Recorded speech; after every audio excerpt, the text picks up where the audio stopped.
인간에게는 종교성이라고 하는 것이 있습니다. 종교 때문에 빚어지는 종교에 대한 특별한 태도를 의미하죠. 정치는 정치대로, 문화는 문화대로, 경제는 경제대로 그 사회에서 그 고유한 독특성을 가지고 있습니다만, 종교는 종교대로 또한 그 고유한 독특성을 가지고 있습니다. 그런데 종교를 생각하면 일단은 무엇인가 특별한 것을 상정합니다. 가령 특별한 장소라든지 특별한 재물이라든지 특별한 열심이라든지 특별한 시간을 생각하죠. 그런데 그 종교성은 우리의 믿음과는 분명히 다른 부분이 있습니다. 우리 믿음 안에도 종교성이 존재합니다. 그러나 다릅니다. 하나님의 부르심이 그렇습니다. 하나님의 부르심에 두드러진 특징이 있는데요. 그것은 인간의 간절한 바람이 하나님의 부르심의 근본적인 이유는 아니라는 점입니다. 하나님은 인간이 간절히 바라서 하나님을 찾으면 그때는 우리를 불러주시지만 인간이 그렇지 않으면 부르시지 않는 그런 하나님이 아닙니다. 만약 그렇다면 그것은 일반적 종교심이라고 말씀드릴 수 있습니다. 성경에 나타난 일반적 종교심의 대표적인 예가 있습니다. 바알의 선지자, 아세라의 선지자 850명과 엘리야의 대결 구도에서 나옵니다. 하늘에서 불이 내려서 물이 주변에 둘러 흐르고 있는 제단의 재물을 태우면 참 하나님임을 증명하는 대결이었습니다. 그때 바알과 아세라 선지자들이 그들의 신 앞에 어떻게 요청을 했는지를 성경이 그대로 기록하고 있습니다. 열왕기상 18장 26절 이하의 말씀입니다. 그들이 받은 송아지를 가져다가 잡고 아침부터 낮까지 바알의 이름을 불러 이르되 바알이여 우리에게 응답하소서 하나 아무 소리도 없고 아무 응답하는 자도 없으므로 그들이 그 쌓은 제단 주위에서 뛰놀더라. 정오에 이르러는 엘리야가 그들을 조롱하여 이르되 큰 소리로 부르라. 그는 신인즉 묵상하고 있는지 혹은 그가 잠깐 나갔는지 혹은 그가 길을 행하는지 혹은 그가 잠이 들어서 깨워야 할 것인지 하매 이에 그들이 큰 소리로 부르고 그들의 규례를 따라 피가 흐르기까지 칼과 창으로 그들의 몸을 상하게 하더라. 이같이 하여 정오가 지났고 그들이 미친 듯이 떠들어 저녁 소제 드릴 때까지 이르렀으나 아무 소리도 없고 응답하는 자나 돌아보는 자가 아무도 없더라. 뭔가 소리를 지르고 간절한 마음으로 바라고 외치고 그리고 자신들의 가진 것에 대해서 최고 지극의 정성을 들이면 신이 응답한다고 하는 방식의 종교성을 가지고 있는 것을 보여줍니다. 하나님은 그런 분이 아닙니다. 물론 하나님을 간절히 찾는 자가 하나님을 만납니다. 그런데 그것은 이미 하나님과의 관계가 형성되었을 때를 전제합니다. 일반적이지 않습니다. 오히려 하나님은 하나님의 뜻을 따라 사람들에게 찾아오십니다. 사도행전 17장을 보면 베드로는 이렇게 하나님을 감격 가운데 소개하지요. 우주와 그 가운데 있는 만물을 지으신 하나님께서는 천지의 주제시니 손으로 지은 전에 계시지 아니하시고 또 무엇이 부족한 것처럼 사람의 손으로 섬김을 받으시는 것이 아니니 이는 만민에게 생명과 호흡과 만물을 친히 주시는 이심이라. 인류의 모든 족속을 한 혈통으로 만드사 온 땅에 살게 하시고 그들의 연대를 정하시며 거주의 경계를 한정하셨으니 이는 사람으로 혹 하나님을 더듬어 찾아 발견하게 하려 하심이로되 그는 우리 각 사람에게서 멀리 계시지 아니하도다. 베드로는 위대하고 영화로우신 하나님을 마음껏 찬양합니다. 하나님처럼 위대한 존재는 없다고 드러냅니다. 그런데 베드로가 강조하는 점은 한 가지가 있습니다. 그 하나님이 멀리 계시지 않다는 점입니다. 베드로는 천한 사람입니다. 하나님의 관심의 대상이 될 수 없는 사람입니다. 그런데 그렇게 천하고 천한 자신에게도 하나님은 찾아오셔서 그를 만나주셨습니다. 왜 믿음이 일반 종교성과 다릅니까? 믿는 대상이 다르기 때문입니다. 우리는 일반 여러 신 중에 한 신을 믿는 사람들이 아닙니다. 우리는 성경의 표현대로 만군의 여호와를 믿습니다. 온 우주의 창조주를 믿습니다. 홀로 하나이신 하나님을 믿습니다. 그런데 그 하나님이 특별한 지점에서 특별한 사람에게만 특별한 순간에 특별한 지성을 보이는 사람에게만 찾아오신다면 우리가 하나님을 어떻게 만날 수 있겠습니까? 하나님은 멀리 계시지 않고 우리의 일상 속에 찾아오십니다. 베드로가 갈릴리 바다에서 고기 잡는 어부 아니었습니까? 베드로를 언제 찾아오셨습니까? 갈릴리 바다에서 고기 잡고 있을 때 찾아오셨습니다. 하나님은 우리의 일상 속으로 언제든지 파고 들어오시는 분이십니다. 하나님께서는 모세에게도 그렇게 하셨습니다. 주신 말씀 1절과 2절을 보십시오.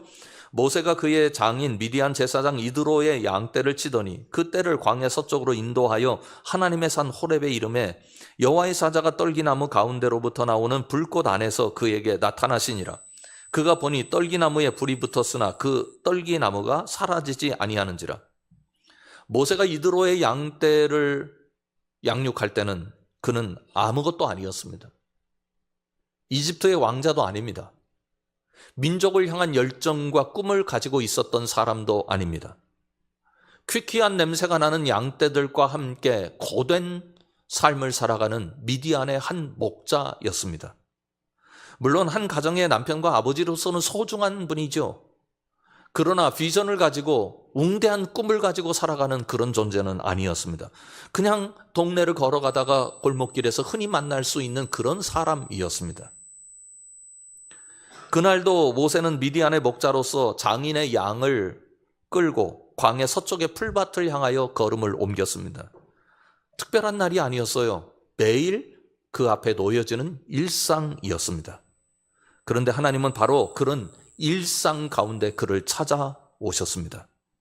여기서 우리는 우리의 일상을 해석하는 방식을 바꿔야 함을 깨닫습니다. 우리의 일상 먹고 살기 위해서 날마다 부지런히 움직여야 하는 그런 시간들 아닙니까? 누가 말했는지는 모르겠습니다만 그런 얘기 있잖아요. 대한민국에서 모든 직장인들은 자켓 안속에 뭘 하나 넣어가지고 다닌대요. 뭐죠? 사직서. 직장인만 그렇겠습니까? 자영업자는 힘들지 않습니까? 큰 회사를 경영하는 건 어디 쉬운 일입니까? 일상은 우리에게 무게로 다가오기도 하고 지루함으로 다가오기도 하고 그렇게 살지 않아도 되는데 그렇게 살아야 되는 것처럼 우리에게 압력으로 다가오기도 합니다. 여기서 그러나 우리는 일상에 대한 해석을 바꾸어야 합니다. 일상을 하나님의 임재 자리로 해석할 줄 알아야 합니다. 보편적으로 우리 일상은 세 가지로 해석되죠. 먼저는 일상이 어떤 사람에게는 무거운 삶의 무게입니다. 좀 벗어났으면 좋겠어요. 지루하고 버거워요. 또 어떤 사람에게는 그냥 일상은 일상입니다. 그래서 우리에게 주어진 시간을 우리가 살아가는 거지 뭐 그게 특별한 의미가 있고 특별한 가치가 있거나 특별하게 하찮은 것인가 특별하게 고단한 것인가 그냥 그저 그렇게 살아가는 거다 하고 별 감각 없이 바라보기도 합니다. 그러나 또 어떤 사람에게는 일상은 보람과 성취를 얻는 아주 귀한 삶의 자리이기도 합니다. 자신의 성취감을 거기서 맛보기도 하고 존재감을 찾기도 하고 거기서 삶의 보람을 찾으면서 삶의 의미를 부여합니다. 그러나 우리는 이 모든 해석이 가능한 사람임에도 불구하고 한 가지 해석을 놓치지 맙시다. 그것은 일상을 하나님의 임재 현장으로 해석하는 것입니다. 하나님께서 동행하시는 자리로 바라보는 것입니다. 하나님은 불타는 떨기나무를 통해서 나타나셨을 때만 모세의 삶에 함께 계셨을까요? 특별한 징조가 있고 특별한 역사가 있는 그날 하나님은 모세의 일생과 아무런 관련이 없으시다가 갑자기 나타나셔서 모세를 부르신 겁니까? 아닙니다. 하나님은 모세의 일상에 계셨습니다. 그가 하나님을 감각하지 못했을 뿐입니다. 어떤 분은 모세는 특별한 사람이니까 하나님께서 그렇게 하셨죠? 그러실 수 있어요. 그거 하나님 잘 모르고 하시는 말씀입니다.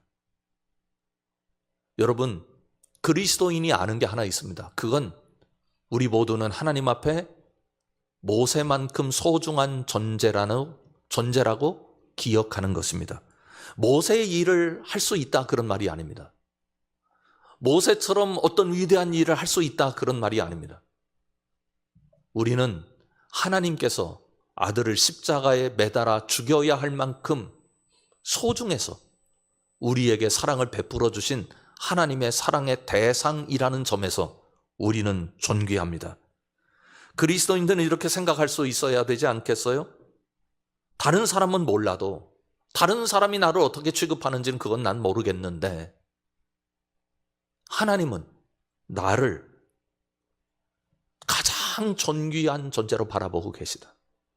내 인생을 가치 있게 여겨주신다. 그렇게 믿는 사람 아닙니까? 우리가 성통 형통을 통해서 아람 군대 장관 나아만 이야기를 잘 알고 있습니다. 나아만이 한센병을 앓았는데 하나님으로부터 고침을 받았지요. 그 출발이 누구 때문입니까?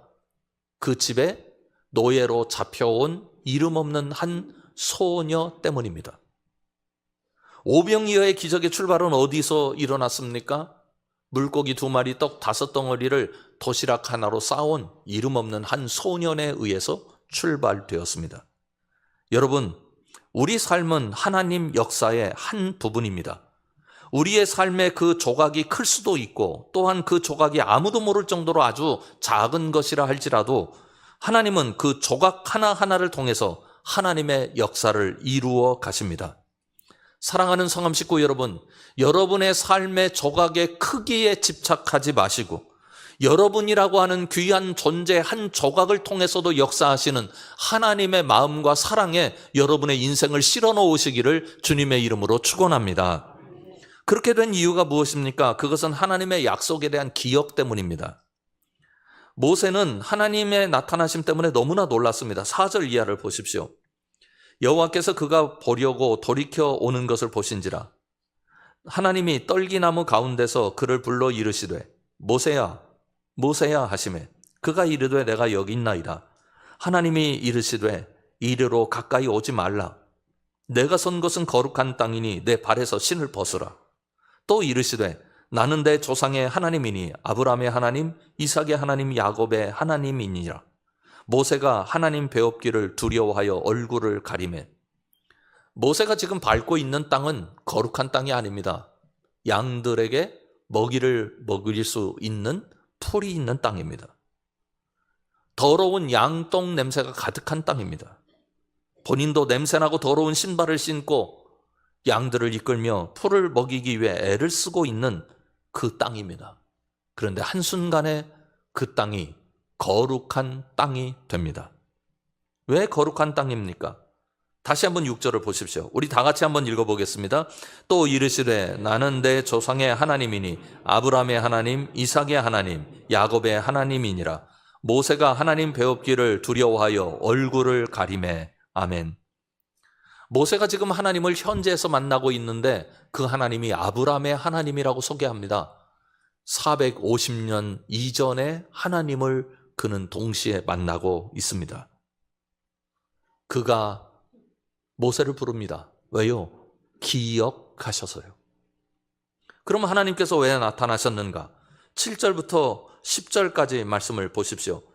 여호와께서 이르시되 내가 애굽에 있는 내 백성의 고통을 분명히 보고 그들이 그들의 감독자로 말미암아 부르짖음을 듣고 그 근심을 알고 내가 내려가서 그들을 애굽의 손에서 건져내고 그들을 그 땅에서 인도하여 아름답고 광대한 땅, 젖과 꿀이 흐르는 땅, 곧 가나안 족속, 헷 족속, 아모리 족속, 브리스 족속, 히위 족속, 여부스 족속의 지방에 데려가려 하노라.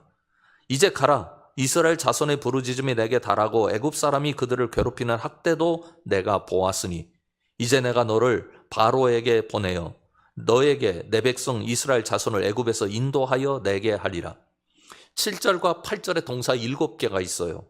보고, 듣고, 알고, 내려가서 건져내고 인도하시고 데려가신다. 완벽하게 책임지십니다. 하나님은 450년 동안 가만히 계시다가 갑자기 모세에게 나타나신 하나님이 아닙니다. 이스라엘 백성들의 고통을 보셨습니다. 아셨습니다. 그들의 신음을 들으셨습니다. 그들이 무엇 때문에 아파하는지 아셨습니다. 그리고 그들에게 어떤 약속을 하셨는지 기억하고 계셨습니다. 그래서 하나님은 그 계획을 실행하고 계십니다.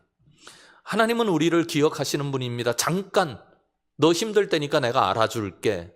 너 지금 눈물 흘리니까 내가 닦아줄게. 그런 하나님이 아니라 우리를 처음부터 끝까지 우리 인생을 통째로 기억하시고 아시고 이끌어주시는 하나님이십니다. 심리학자가 이런 소리를 할 때 제가 동의할 수밖에 없었습니다. 사람이 죽음을 두려워하는 첫 번째 이유는 무엇일까? 잊혀지는 것입니다. 내 인생이 아무에게도 기억되지 않는 거예요. 내가 사랑하는 사람들이 나를 기억해 주면 좋겠는데 내 인생이 잊혀지는 거예요. 우리 인간이 어느 순간에는 어느 사람에게 잊혀질 수 있습니다. 그러나 하나님은 우리 인생을 처음부터 영원까지 기억하십니다. 그 하나님이 우리의 하나님이십니다. 하나님께서 우리 삶을 기억하시고 우리 삶 속에 찾아오셔서 우리와 동행하시는 것이 우리의 복임을 깨닫고 그 하나님을 제대로 붙잡으시기를 주님의 이름으로 축원합니다. 그런데 우리를 기억하시는 그 하나님은 우리의 미래에도 우리 속에 함께 계십니다. 8절 이하의 말씀 다시 한번 볼까요? 이렇게 돼 있어요. 내가 내려가서 그들을 애굽의 손에서 건져내고 그들을 그 땅에서 인도하여 아름답고 광대한 땅, 그리고 쭉 이야기를 하시죠. 그리고 9절에 가보면 이제 가라 그렇게 말씀하시고 10절에 보면 이제 내가 너를 바로에게 보내어 너에게 내 백성 이스라엘 자손을 애굽에서 인도하여 내게 하리라. 하나님께서는 모세에게 지금 현재를 말씀하시는 게 아니라 미래를 말씀하십니다. 지금 하나님께서 모세에게 찾아오신 것은 현재를 위함이 아니라 미래를 위함이었습니다. 우리는 왜 걱정합니까? 미래 때문에 걱정합니다. 현재를 걱정하는 이유도 미래 때문입니다. 오늘 이렇게 살아가지고 내 미래가 어떻게 될 건가 하는 걱정과 부담이 있습니다. 오늘 건강해도 내 미래에 내가 건강하지 못하면 어떻게 될까? 내가 경제적인 어려움을 만나면 어떻게 될까? 이런저런 걱정들이 우리에게 참 많습니다. 그래서 아이들을 교육할 때도 나무랄 때도 이런 말들을 부모님들이 서슴지 않고 해요. 너 그렇게 살아가지고 앞으로 어떻게 하려고 그래? 그러잖아요. 너 앞으로 뭐가 되려고 그렇게 사니? 그러잖아요. 미래 걱정입니다. 오늘 어린이 주일인데 가정마다 어린이들을 위해서 그렇게 근심하고 여러 가지 면에서 도움을 주고 여러 가지 면에서 아이들에게 압력을 집어넣는 이유가 무엇입니까? 그들의 미래가 복되길 원하는 부모님들의 마음 때문입니다. 그러나 우리가 한번 여기서 생각을 해보면 좋겠습니다.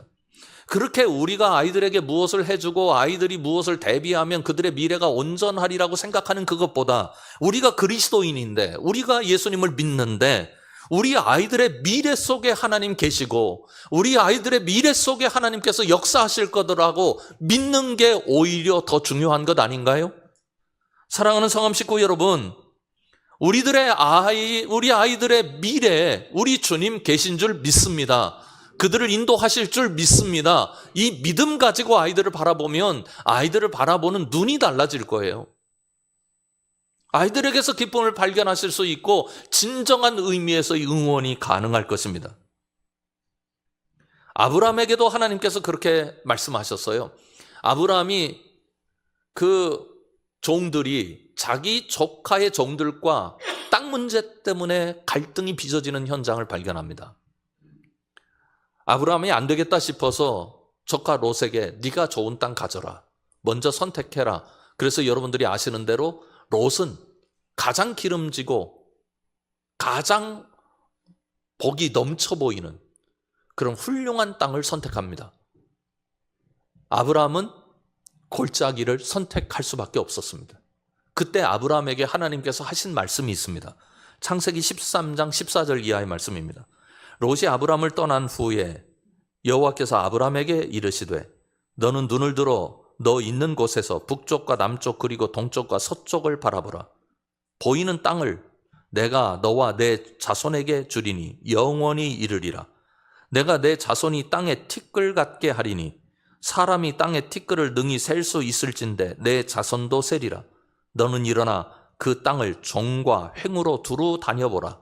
내가 그것을 내게 주리라.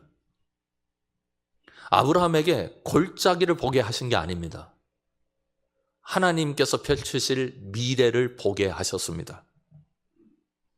우리 모두가 우리들의 미래나 우리 자녀들의 미래, 그 미래가 하나님의 책임 하에 있고 하나님의 사랑 하에 있고 하나님의 인도하심 하에 있다는 사실을 기억하시고 오히려 미래 때문에 현재에서도 기뻐할 수 있는 여러분 되시기를 주님의 이름으로 축원합니다.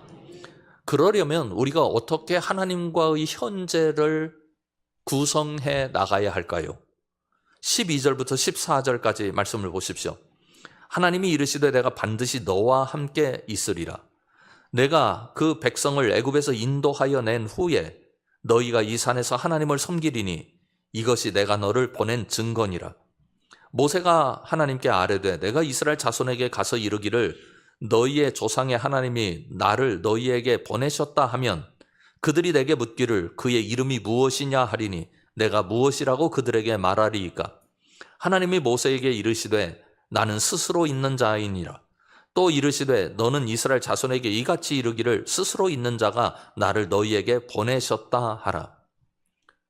모세에게 두려움이 찾아옵니다. 제가 이 일을 어떻게 합니까? 그러자 하나님께서 모세에게 주신 말씀입니다. 내가 반드시 너와 함께 있으리라. 그런데 모세와만 함께 있으면 안 됩니다. 이스라엘 백성들에게도 그렇게 하시는 하나님으로 존재하고 계십니다. 하나님은 모세가 하나님을 알기만 하면, 하나님의 동행하심을 믿기만 하면 지도자 노릇 제대로 할 수 있다고 여기셨습니다. 이스라엘 백성들이 하나님과 관계 속에서 하나님을 제대로 인식하면, 그리고 하나님께서 알려주시는 대로 하나님을 믿고 의지하면 가나안 땅에 충분히 들어갈 수 있다고 여기셨습니다. 여러분 기억하십시오. 우리가 우리의 미래를 복 있게 살기 위한 전제를 하나 가질 수 있다면 그것은 하나님과의 친밀성입니다. 하나님 잘 알아야 합니다. 하나님 잘 깨달아야 합니다. 하나님이 나를 떠나시지 않는 것 믿어야 합니다. 하나님이 내 인생의 위기의 순간이든 평상시의 삶이든, 그리고 어떤 좋은 것이 있는 날이건 복된 날이건 그렇지 못한 날이건 일상이건 간에 하나님은 우리와 함께 계십니다. 문제는 친한 겁니다. 우리가 어떤 방식으로든지 무슨 수를 써서라도 하나님과 친해져야 합니다. 하나님의 소리가 들려야 되고 하나님의 눈빛을 깨달을 줄 알아야 되고 하나님의 마음을 담아낼 줄 알아야 합니다. 사람들이 왜 두려워하고 힘들어합니까? 무슨 일이 일어나도요, 믿는 구석이 있으면 언제든지 담대한 마음으로 앞을 향해서 나갈 수 있습니다. 그런데 가만히 쳐다봐도 어느 누구도 믿는 구석이 되지 못하는 거예요. 내 편이 아니어서 그렇고, 나와 관계가 좋지 않아서 그렇고, 나와 관계가 좋고 내 편인데 능력이 없어서 그렇고. 그렇습니다. 이런 표현이 이상할까요? 하나님은 여러분에게 믿는 구석이 되십니다. 우리 모두가 그렇게 하나님과 긴밀해져서 우리의 삶 속에서 나타나시는 하나님의 역사 때문에 우리 삶 속에 기쁨이 찾아올 수 있기를 주님의 이름으로 축원합니다. 기도하겠습니다. 우리 다 같이 한번 기도했으면 좋겠습니다. 하나님께서 우리와 이렇게 함께 계시니 우리가 넉넉하게 이 세상을 이기며 나아갈 수 있고, 역사적 과제이든지 가정의 과제이든지 우리가 결국은 이기게 될 줄 믿습니다. 하나님을 신뢰합니다. 이렇게 함께 하나님 앞에 한 목소리로 기도하겠습니다. 아버지 하나님, 모세에게 나타나셔서 그의 인생을 값있게 하셨고, 그의 인생에 일상에 찾아오셔서 그의 일상을 거룩한 삶의 자리로 바꿔주셨고, 그에게 약속을 기억하시고 그 약속을 지키시는 하나님의 놀라운 은총을 베풀어 주셨고, 그의 미래까지도 하나님께서 함께 계시다는 사실을 깨닫게 해주셨습니다. 하나님과 손을 잡고 하나님과 발을 맞추어서 하나님 마음 있는 곳에 그의 마음을 두고 하나님 눈이 미치는 그곳에 그의 시선을 놓고 그의 일생을 바쳤던 아름다운 한 사람을 저희가 깨닫습니다. 이 부르심 앞에 아름답게 응답한 그 사람처럼 우리도 하나님 앞에 그리할 수 있도록 도와주시기를 원합니다. 주님의 은혜를 알게 하여 주옵소서. 예수님 이름으로 기도드립니다. 아멘. 모세를 찾아오신 아버지 하나님께서 우리 삶의 자리에도 찾아오시는 줄 믿습니다. 우리를 기억하시고 우리의 미래까지도 책임지시고 우리와 교제하시면서 우리 인생을 이끌어 주실 줄 믿습니다. 하나님 앞에 맡겨드리오니 친히 인도하여 주시옵소서. 예수님 이름으로 간절히 기도드립니다. 아멘.